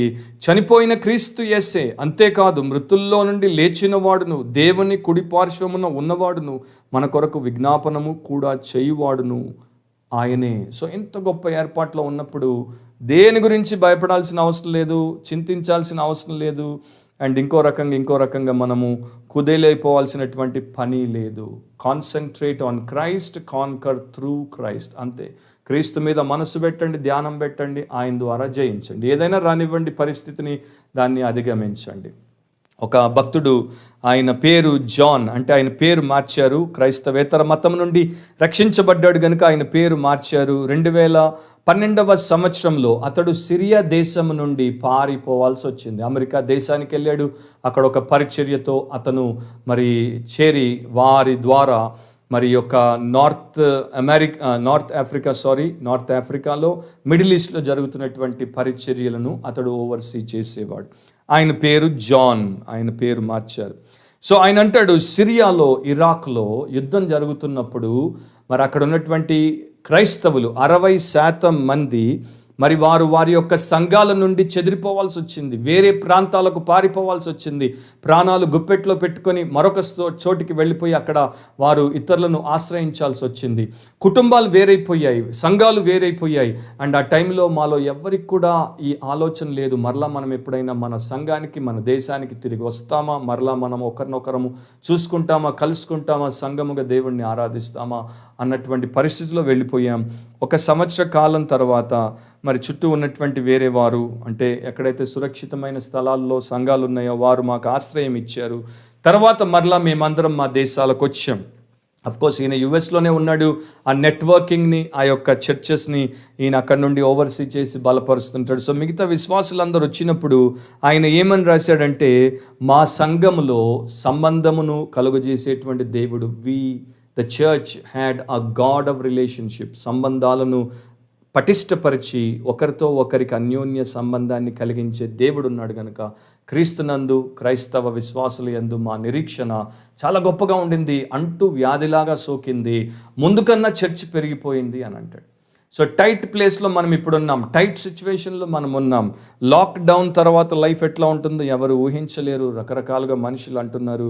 కానీ బయటకు వచ్చినప్పుడు ఒకటి మాత్రం గుర్తుకు పెట్టుకోండి, అదేంటంటే we shall be more than conquerors. మనము ఆయన ప్రేమను బట్టి అత్యధిక విజయాన్ని సాధించిన వారముగా ఉంటాం. ఇంగ్లీష్లోనే నేను మరి ఆ ప్యాటర్న్ని ఫాలో అవుతాను కనుక తెలుగులో వెనకుంటుంది, ఇంగ్లీష్లో ముందుంటుంది, దాని ప్రకారం వెళ్తున్నాను. ఇక్కడ పౌలు చెప్పినటువంటి మాట ఏంటి? మనలను ఎడబాప నేరవని రూఢిగా నమ్ముచున్నాను. ఐఎమ్ పర్సువేడెడ్ అంటాడు, నేను రూఢిగా నమ్ముచున్నాను. ఇదొక అభిప్రాయం కాదు, ఇదొక వాస్తవ సత్యం. ఇదొక మామూలుగా చెప్పుకునేటువంటి నిరీక్షణాస్పదమైనటువంటి విషయం కాదు, నిర్దిష్టమైనటువంటి నిశ్చయతతో కూడుకున్నటువంటి నమ్మకం అన్నమాట. డీప్ కన్విక్షన్ అండ్ డాగ్మాటిక్గా చెప్తున్నాడు. పిడివాదం అంటారు కదా, లేకపోతే బల్లగుద్ది చెప్పడం అంటారు కదా, పౌలు భక్తుడు ఆ రకంగా చెప్తున్నాడు. ఏది కూడా దేవుని ప్రేమ క్రీస్తునందు ఏదైతే ఉందో దాని నుండి మనల్ని ఎడబాప నేరవు.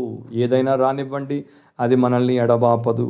ఈ పౌలుకి ఈ యొక్క రూఢిగా నమ్ముచున్నాను, రూఢిగా చెప్పుచున్నాను అనేటువంటి అలవాటు చాలా ఎక్కువ. 14వ అధ్యాయంలో మీరు ఒకవేళ బైబిల్ని తిప్పి చదివినట్లయితే మరి అక్కడ 14వ వచనాన్ని చదువుతున్నాను. నా సహోదరులారా, మీరు కేవలం మంచివారును సమస్త జ్ఞాన సంపూర్ణులను ఒకరికి ఒకరు బుద్ధి చెప్పు సమర్థులనై ఉన్నారని నా మట్టుకు నేను మిమ్మును గూర్చి రూఢిగా నమ్ముచున్నాను. సో వారి గురించి రూఢిగా నమ్ముచున్నాడు అని చెప్తాడు. ఇక 14, అది 15-14 నేను చదివాను. ఇప్పుడు 14వ అధ్యాయంలో ఉన్నటువంటి 14వ వచనాన్ని కూడా చదువుతాను. సహజముగా ఏదియు నిషిద్ధము కాదని నేను ప్రభు అయిన యేసునందు ఎరిగి రూఢిగా నమ్ముచున్నాను. అంటే ఐఎమ్ పర్సువేడెడ్ కంటిన్యూస్గా ఇంకా చాలా చోట్ల అంటాడు. ఈ ఉదయం నేను సందేశాన్ని ఇంకా ముందుకు తీసుకుపోకమునుపు నేను ఒక ప్రశ్న అడుగుతున్నాను. అదేంటంటే, క్రిస్టియన్గా, క్రైస్ట్ డిసైపుల్గా నీకు నీ ప్రభు మీద రూఢి అయిన నమ్మకం ఉందా? నీవు యేసును బట్టి పర్సువేడ్ అయి ఉన్నావా? Are you persuaded because of the person and his work of Christ? అది నీ జీవితంలో యథార్థంగా ఉందా? అప్పుడు నీ వాక్యాన్ని నమ్ముతావు, అప్పుడు నీ పరిస్థితుల వైపు వెలిచూపుతో చూడవు, కానీ దేవుడి వైపు నీవు విజయోత్సాహముతో చూస్తావు. అండ్ ఈ క్రమంలో ఆయన మరికొన్ని మాటలు చెప్పాడు, కొన్ని జతలు చెప్పాడు, కొన్ని ఆపోజిట్స్ గురించి చెప్పాడు. మరణమైనను జీవమైనను. సో డెత్, లైఫ్ మనల్ని క్రీస్తునందున్నటువంటి దేవుని ప్రేమ నుండి వేరు చెయ్యలేవు అని అంటున్నాడు. సో ఈ రకంగా మనం దాన్ని తీసుకోవచ్చు. డెత్ అన్నింటినీ సపరేట్ చేస్తుంది, మనకు తెలిసిన విషయమే కదా. మరణము ఈజ్ ద గ్రేటెస్ట్ సపరేటర్. మనల్ని జీవము నుండి వేరు చేస్తుంది, మన ఆత్మ అంతరాత్మను మన దేహము నుండి వేరు చేస్తుంది, మనల్ని మన ప్రియుల నుండి, మన ప్రదేశము నుండి, మనకిష్టమైనటువంటి వస్తువుల నుండి వేరు చేస్తుంది. ఒకవేళ రక్షించబడినటువంటి వ్యక్తివైతే నీవు అకస్మాత్తుగా మరణిస్తే నిన్ను నిత్యత్వములో దేవుడి నుండి వేరు చేస్తుంది. సో మరణము మనుషులను వేరు చేస్తుంది. వేరు చేసినప్పటికీ ఇప్పుడు కరోనా వలన ఎంతమంది చచ్చిపోయారు? లేటెస్ట్ న్యూస్ రాత్రి నేను చూసినప్పుడు దాదాపు 1,60,000 మంది చనిపోయారు. అమెరికాలో ఎక్కువ మంది చనిపోయారు. దీంట్లో చాలామంది క్రైస్తవులు చనిపోయారు. క్రైస్తవులు చనిపోయారా అని మీరు అనుకుంటూ ఉండొచ్చు. కానీ ఒక సత్యం చెప్పనివ్వండి, మరణము వారిని వారి దేహము నుండి, వారి దేశము నుండి, లోకము నుండి వేరు చేసిందే తప్ప దేవుడి ప్రేమ నుండి వారిని వేరు చేయలేదు. సో మరణము దేవుడు నియమించిన టైంలో వస్తే దాని నుండి మనం వేరవ్వచ్చు, కానీ దేవుడి ప్రేమ నుండి మనం వేరు కాం. కానీ లైఫ్ గురించి మీరు ఆలోచిస్తే లైఫ్ కూడా మనుషుల్ని ఒకరి నుండి ఒకరిని సపరేట్ చేస్తుంది. యుద్ధాలు జరుగుతున్నప్పుడు మరి కుటుంబాలు సపరేట్ అవ్వాల్సి వస్తుంది, రోగాలు వచ్చినప్పుడు మనుషులు సపరేట్ అవ్వాల్సి వస్తుంది. ఇప్పుడు చూడండి, చిన్న బిడ్డకి కరోనా సోకింది, ఆ బిడ్డను ఆ యొక్క ఐసీయూ ఇన్క్యుబేటర్లో పెట్టి తల్లిదండ్రులు బయట నుండి చూస్తున్నారు. తాతగారికి కరోనా సోకింది, ఆయన లోపల గాజు గదిలో పెట్టేసి బయట నుండి కుటుంబ సభ్యులు చూస్తున్నారు. లేకపోతే మరి డాక్టర్లు ఈ యొక్క టెస్ట్ చేయడానికి వాళ్ళు లోపల ఈ యొక్క కోట్లు వేసుకున్నారు అండ్ మొత్తం గ్లాస్ పెట్టుకొని ఏ రకంగా కూడా బయట రోగం వాడికి సోకకుండా ఆ యొక్క సన్నది ఆ గ్లాసు గది గుండా పెట్టేసి వాడి ముక్కులో నోట్లో పెట్టేసి సేకరిస్తున్నారు. సో లైఫ్ కూడా చాలా పరిస్థితుల్లో మనల్ని వేరు చేస్తుంది. మనకు వలస కూలీలు వచ్చారు, ఎక్కడెక్కడ నుండో వచ్చారు, ఉండడానికి ఇల్లు లేదు, తినడానికి తిండి లేదు, ఆరు బయట చెట్ల కింద 10 రోజులు 25 రోజులు గడిపేస్తున్నారు. ఎందుకు వచ్చారు? కుటుంబీకులను వదిలేసి. వీరు సంపాదిస్తే వారు పోషించబడతారు. సో లైఫ్ కూడా చాలా పరిస్థితుల్లో మనుషుల్ని సపరేట్ చేస్తుంది. మన పిల్లల్లో చాలామంది అమెరికాలో ఉన్నారు, వారి తల్లిదండ్రులు ఇక్కడ ఉన్నారు, పిల్లలు అమెరికాలో ఉన్నారు, జర్మనీలో ఉన్నారు, ఆస్ట్రేలియాలో ఉన్నారు, చదువు మీద ఉద్యోగం మీద ఉన్నారు, సపరేట్ అయి ఉన్నారు. సో లైఫ్లో కూడా రకరకాల సపరేషన్లు మనం చూస్తాం. చెరసాల్లో ఉన్నటువంటి వారు వారి కుటుంబాలకు ఏళ్ల కొలది సపరేట్ అయి ఉంటారు. ఇది మామూలు జీవన సంబంధమైనటువంటి విషయం. కానీ పౌలు చెప్పేది ఏంటంటే లైఫ్ ఎన్ని డిస్ట్రాక్షన్స్ లేకపోతే ఎన్ని అల్యూర్మెంట్స్, అంటే ఎన్ని మురిపించే విషయాలు లేకపోతే ఎన్ని ఇబ్బందికరమైనటువంటి విషయాలతో మనల్ని అటు ఇటు ఆట పట్టించినా, నిజంగా నీవు ప్రభువులో ఉన్న వ్యక్తివైతే క్రీస్తు ప్రేమ నుండి అది నిన్ను ఎన్నటికీ వేరు చేయదు. చాలా మరి ఆదరణ ఇచ్చేటువంటి మాట. నెక్స్ట్ ఆ పేరు ఏం చెప్పాడు? దేవదూతలైనను ప్రధానులైనను. తెలుగులో ఆ యొక్క పదము కిందికి వెళ్ళిపోయింది, అధికారులైనను. సో దేవదూతలైనను ప్రధానులైనను అధికారులైనను, ఏంజిల్స్, ప్రిన్సిపాలిటీస్ ఆర్ పవర్స్. నవ్వు పరలోకమందున్నటువంటి దేవదూతల గురించి అభిప్రాయాలు పండితుల మధ్యలో రకరకాలుగా ఉన్నాయి. దేవదూతల్లో కూడా మంచి దూతలు, చెడ్డ దూతలు ఉంటాయి. మంచి దూతలకు మనకు పరిచర్య చేసే పనిని హెబ్రీ 1:14 ప్రకారం దేవుడు పెట్టాడు. కానీ కొన్ని ఓర్వలేని దూతలు మనిషిని వాటికన్నా దేవుడు ఎక్కువ ప్రేమించేస్తున్నాడు అని మనుషులకు ఇబ్బందులను కలిగించే ప్రయత్నం చేస్తాయని రబ్బాయిలు నమ్మేవారు. అండ్ ఆ రకంగా కొంతమంది బైబిల్ పండితులు అన్నారు. దాని గురించి మనము పట్టించుకొని అవసరం లేదు. కానీ గలతీ 1:8 మీరు చదువుకోండి. ఒకవేళ నేను ప్రకటించినటువంటి సువార్తకు వ్యతిరేకంగా పరలోకం నుండి వచ్చినటువంటి ఒక దేవదూత ప్రకటించిన అతడు శాపగ్రస్తుడవునుగా కానీ పౌలు అంటాడు. సో దేవదూతలు ఒకవేళ వారి యొక్క స్వభావాన్ని విడిచిపెట్టేదన్నా చేయబోదామనుకున్నా కూడా సాధ్యం కాదు. ఇక దయ్యాలు అది చేయలేవు. సాతాను మూకలు చేయలేవు. సాతాను రాజ్యాన్ని, సాతాను సమూహాన్ని కొలసి 2:15 చదువుకోండి. యేసయ్య సిలువలో జయించాడు. వాటన్నిటి మీద మనము ఆయనలో ఉంటే మనకు జయాన్ని అనుగ్రహిస్తున్నాడు. ఇక నెక్స్ట్ జత ఏంటి? ఉన్నవి అయినను రాబోవున్నవి అయినను. ఇవి మన యొక్క టైంకి సంబంధించింది. టైంలో ప్రస్తుతం ఉన్నవి, భవిష్యత్తులో రాబోయేవి ఏవైనా కావచ్చు. సో ఈ మధ్య మరి ఇంకొక మెడికల్ ఎక్స్పర్ట్ అంటున్నాడు, కరోనా గురించి ఎందుకు అంత ఇదైపోతున్నారు? ఇది చాలా జటిలమైన విషయమే, కానీ ఇలాంటివి దీనికి మించినవి ఇంకా రాబోతున్నాయి, ఇంకా చాలా మనకు భవిష్యత్తులో ఎదురవుతాయి అని అంటున్నాడు. నిజమో కాదో నాకు తెలియదు. కానీ సో మనము ప్రస్తుతం ఉన్న పరిస్థితులు కావచ్చు, ఎదుర్కోబోయే పరిస్థితులు కావచ్చు, ఒకటే సత్యం గుర్తుపెట్టుకోండి, అన్నింటి మీద సార్వభౌముడైనటువంటి దేవుడు సమస్తమును తన స్వాధీనం అందించుకున్నాడు, సమయమును తన స్వాధీనం అందించుకున్నాడు, సమయములో జరగాల్సినటువంటి విషయములను తన స్వాధీనం అందించుకున్నాడు. ఇవేవి కూడా మనల్ని దేవుడికి, ఆయన ప్రేమకు దూరం చేయలేవు. నెక్స్ట్ ఆయన అంటాడు ఎత్తైనను లోతైనను. దీని గురించి కూడా చాలా రకాలుగా బైబిల్ పండితులు చెప్తారు. కానీ యాక్చువల్ మీనింగ్ ఏంటంటే, పురాతన దినాల్లో వారు ఈ యొక్క అస్ట్రాలజీలో విశ్వాసం ఉంచేవారు. అందుకని దేవుడు దాన్ని నిషేధిస్తూ వచ్చాడు, ఖండిస్తూ వచ్చాడు. సో ఎత్తు అంటే ఒక నక్షత్రము దాని యొక్క జెనిత్లో ఉన్నప్పుడు, దాని యొక్క ఉన్నతమైనటువంటి స్థితిలో ఉన్నప్పుడు అది ప్రపంచం మీద, మనుషుల మీద ప్రభావాన్ని బలంగా చూపుతుంది అన్న విశ్వాసం. అండ్ ఈ యొక్క లోతు అన్నప్పుడు ఒక నక్షత్రం దాని యొక్క బలహీన స్థితిలో ఉన్నప్పుడు దాని ప్రభావం ఎవరి మీద ఉండదు. సో పౌలు ఏమని చెప్తున్నాడు ఇక్కడ? కొంతమంది ఇలాంటి మరి వ్యర్థ విశ్వాసము చేత చింతపడి బాధపడి తమను తాము చంపుకుంటున్నటువంటి వారికి ఏమంటున్నాడు? The stars cannot hurt you. ఈ నక్షత్రాలు, ఈ తిథులు, ఈ రాసులు, ఈ ఫలాలు, ఈ జాతకాలు. కొంతమంది క్రిస్టియన్స్ ఇప్పటికి కూడా పొద్దున్న లేచి బైబిల్ చదవరు, డైలీ హారోస్కోపులు చదువుతుంటారు. అండ్ అది చాలా దురదృష్టము, హేయము, పాపము. ఇవేవి కూడా మీ లైఫ్ని ఇన్ఫ్లుయెన్స్ చెయ్యవు, మిమ్మల్ని దెబ్బతీయవు.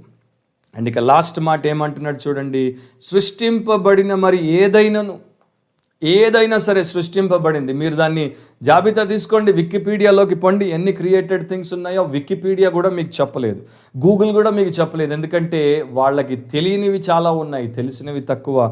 సో ప్రపంచంలో, విశ్వంలో సృష్టించబడిన ఏది కూడా దేవుని ప్రేమ క్రీస్తునందు మనకు ఇవ్వబడినటువంటి దాని నుండి వేరు చేయలేవు. So natural, super natural, angelic, demonic ఏదైనా మీరు తీసుకోండి, nothing is going to separate us from the love of God that is in Christ Jesus. దీనికన్నా గొప్ప శుభప్రదమైనటువంటి సత్యము దేవుడు మనకి ఇంకేమి ఇవ్వాలి? ఆలోచించండి. సో ఈ రకంగా పౌలు భక్తుడు అంటాడు, మనం వీటన్నింటిలో అత్యధిక జయాన్ని సాధించినటువంటి వారం. ఈ మాటతో నేను ముగిస్తున్నాను. ఇంట్లో ఉంటున్నాను కదా, లాక్డౌన్లో ఉంటున్నాను కదా, ఉదయం నుండి రాత్రి వరకు వాక్యమే చదువుతున్నాను, ధ్యానిస్తున్నాను, ప్రిపేర్ అవుతున్నాను. వీడబ్ల్యూసి కోసం కావచ్చు, ఇతరుల కోసం కావచ్చు, ఇంకొక మరి సేవకులకు చెప్పడం కోసం కావచ్చు, విశ్వాసులకు చెప్పడం కోసం కావచ్చు. సో నాకు టైం తెలియట్లేదు అనమాట. నేను మర్చిపోయాను నేను గంట సేపే ప్రసంగం చేయాలని. సో ఏమీ బాధపడకండి, ఇంట్లోనే ఉన్నారు, ఏదో వండుకునే ఉంటారు. కాసేపు అయిన తర్వాత ఇంకా లంచ్ టైం అవ్వలేదు, 12 తర్వాతే తింటారనుకుంటున్నాను. Don't worry. చాలామంది ముందు చెప్పాను కదా, ఒక సేవకుడికి వారానికి ఒక్క రొట్టె ముక్క.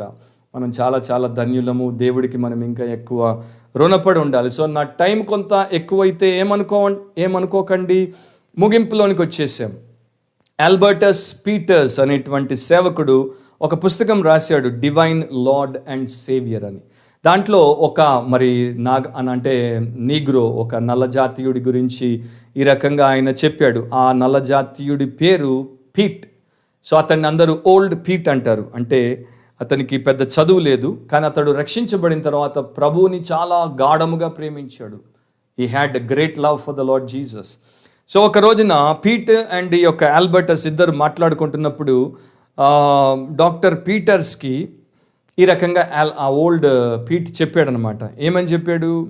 ఒకవేళ దేవుడు నన్ను నరకపు నోటి దాకా తీసుకెళ్ళిపోయి, అంటే దేవుడు if he takes me to the mouth of hell, నరకపు నోటి దాకా తీసుకెళ్ళి నాతో చెప్పాడు అనుకోండి, పీట్ that is your place, enter into it, అది నీ స్థానము, దాంట్లోనికి నువ్వు ప్రవేశించు అని చెప్తే నేను అంటాను, అవును ప్రభువా, నాలాంటి దుర్మార్గుడికి, పాపికి, అయోగ్యుడికి అదే సరైనటువంటి స్థలం.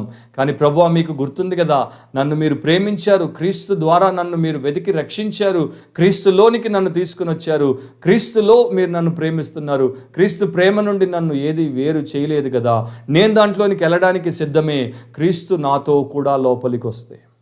నేను దాంట్లోనికి వెళ్ళడానికి సిద్ధమే, క్రీస్తు నాతో కూడా లోపలికి వస్తే.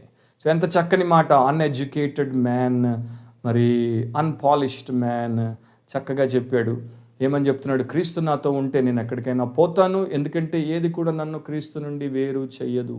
నా ప్రియ సహోదరి సహోదరులారా, అత్యధిక విజయమును పొందడానికి పిలువబడినటువంటి వారులారా, సూపర్ విక్టర్స్గా, సూపర్ కాన్కరర్స్గా, ఓవర్ కాన్కరర్స్గా ఉండడానికి పిలువబడినటువంటి వారులారా, మీరు దేవుడి వాక్యము చేత, దేవుని యొక్క సత్యము చేత బలపరచబడండి. అండ్ దేవుని ప్రేమలో ఉండునట్లు చూచుకొనుడి. ఆయన మిమ్మల్ని రక్షించి మిమ్మల్ని తన పోలికలో రూపాంతరపరచడానికే తన కుమారుడును యేసుక్రీస్తును మనకు పెద్ద ఇన్వెస్ట్మెంట్గా ఇచ్చాడు. ఒకవేళ మీరు ఇంకా రక్షించబడకపోతే రోమా 5 చదువుకోండి, 5 నుండి అక్కడ బైబిల్ చెప్తోంది, ఆయన తన ప్రేమను సిలువలో మన కొరకు వెల్లడిపరిచాడు. యేసు ప్రభు సిలువలో నీ కొరకు నా కొరకు శ్రమనోర్చి, రక్తము కార్చి, చనిపోయి సమాధి చేయబడి 3వ దినమున తిరిగి లేచుట ద్వారా మనకు దేవుడి ప్రేమను పొందుకునే భాగ్యాన్ని ఇచ్చాడు. సో ప్రేమ ద్వారా మనం విమోచించబడతాం, ప్రేమ ద్వారా మనం విజయాలు సాధిస్తాం. అది దేవుని ప్రేమ. సో ఆ రకంగా మీరు, మీ కుటుంబం ఉండాలని, సంఘం ఉండాలని, అండ్ ఇంకా మీరు ఈ సందేశాన్ని అనేకులకు తెలియజేసి అనేకులు కూడా దేవుడి ప్రేమలోనికి రావాలని. దేవుడి ప్రేమ మొదట చెప్పాను కదా, love encourages life, love empowers life. ప్రేమ, దేవుడి ప్రేమ జీవాన్ని ప్రోత్సహిస్తుంది, జీవాన్ని పటిష్టపరుస్తుంది. అండ్ ఈ టైంలో మనకు కావాల్సింది ఏంటంటే, దేవుడు నన్ను ఇంకా ప్రేమిస్తున్నాడు, నిత్యము ప్రేమిస్తూనే ఉంటాడు.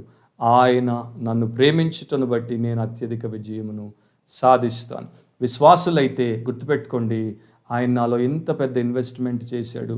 మరి నేను ఆయన కోసం ఏం చేస్తున్నాను? నా సమయాన్ని ఇస్తున్నానా? నా సామర్థ్యాన్ని ఇస్తున్నానా, నా స్వాస్థ్యాన్ని ఇస్తున్నానా, నా సమస్తాన్ని ఇచ్చానా? ప్రార్థించండి, ఆ రకంగా దేవుడి కోసం జీవించండి. తలొంచండి, కళ్ళు మూసుకోండి అండ్ నాతో ప్రార్థనలో ఏకీభవించండి. Be saved and be secured now and for evermore. ప్రేమస్వరూపుడు అయిన మా దేవ, మా తండ్రి, మీ ప్రియ కుమారుడు, మా రక్షకుడైన యేసునందు మీరు మమ్మను బహుగా ప్రేమించారు. మేము ఇంకా శత్రువులమై ఉన్నప్పుడు, భక్తిహీనులమై ఉన్నప్పుడు, పాపులమై ఉన్నప్పుడు, దేవునికి దూరస్తులమై ఉన్నప్పుడు మీరు మమ్మను ప్రేమించి, మొదట మీరే మమ్మను ప్రేమించి, ఆ ప్రేమను మాకు వ్యక్తపరిచి, ఆ ప్రేమ మూలముగా మా పాపములను క్షమించి, మా ఆత్మలను రక్షించి, మమ్మల్ని శుద్ధి చేసి రూపాంతరపరుస్తూ మీ కొరకు సిద్ధపరిచి నడిపిస్తున్నందుకు కృతజ్ఞతలు. మీ కృపలో మేమందరము కూడా, మేము వ్యక్తిగతముగా, కుటుంబముగా, సంఘముగా, మా ప్రియులందరూ కూడా, ఎక్కడెక్కడి నుండో వీక్షిస్తున్న వారు, లైవ్లో ఉన్నవారు, తర్వాత వీక్షించబోయేవారు, ప్రతి ఒక్కరూ నీ ప్రేమలో పాత్రులుగా ఉండి ప్రభువా, వారు నీ ప్రేమ ద్వారా అన్నింటినీ జయించగలిగే కృప దయచేయమని, దీవించమని యేసు శక్తిగల నామమును అడిగి ప్రార్థిస్తున్నాం తండ్రి. Amen, amen.